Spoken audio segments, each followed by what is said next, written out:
Qu'en est-il si quelqu'un se convertit à l'islam alors qu'il est engagé dans un contrat comportant de l'intérêt? S'il se convertit alors qu'il est lié à un contrat entaché d'intérêt, il existe deux situations. Premièrement, si c'est lui qui reçoit le supplément, c'est-à-dire qu'il est le consommateur de l'intérêt, alors dès qu'il s'est converti, il s'abstient de prendre quoi que ce soit de plus que son capital, comme Allah le Très-Haut a dit. وَإِن تُبْتُمْ فَلَكُمْ رُءُوسُ أَمْوَالِكُمْ لَا تَظْلِمُونَ وَلَا تُظْلَمُونَ. Si vous vous repentez, vous récupérez vos capitaux. Ainsi, vous ne lésez personne et personne ne vous lèse. Verset 279 de la sourate La Vache. Deuxièmement, si c'est lui qui doit donner en surplus, on a alors deux situations.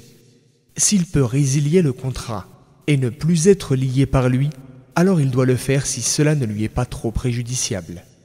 Par contre, s'il ne peut annuler le contrat qu'en contrepartie d'un préjudice très excessif, alors il pourra mener le contrat à son terme, mais avec la ferme résolution de ne plus refaire une telle chose, comme Allah a dit. فَمَنْ جَاءَهُ مَوْعِظَةٌ مِّن رَّبِّهِ فَانْتَهَىٰ فَلَهُ مَا سَلَفَ وَأَمْرُهُ إِلَى اللَّهِ وَمَنْ عَادَ فَأُولَٰئِكَ أَصْحَابُ النَّارِ هُمْ فِيهَا خَالِدُونَ.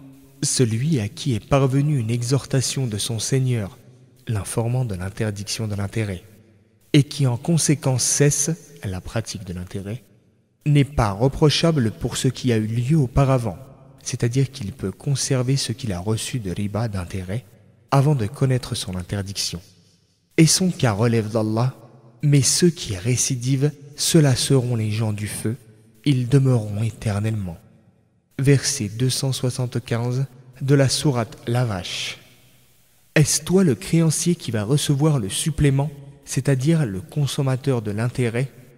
Si oui, tu ne dois reprendre que ton capital sans le supplément.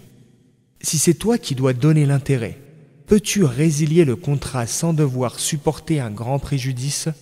Si oui, tu dois annuler le contrat si tu en es capable et s'il n'y a pas de préjudice pour toi. Si tu ne peux résilier le contrat ou si la résiliation entraîne pour toi un grand préjudice, alors tu mènes le contrat à son terme tout en prenant la ferme décision de ne pas recommencer à l'avenir.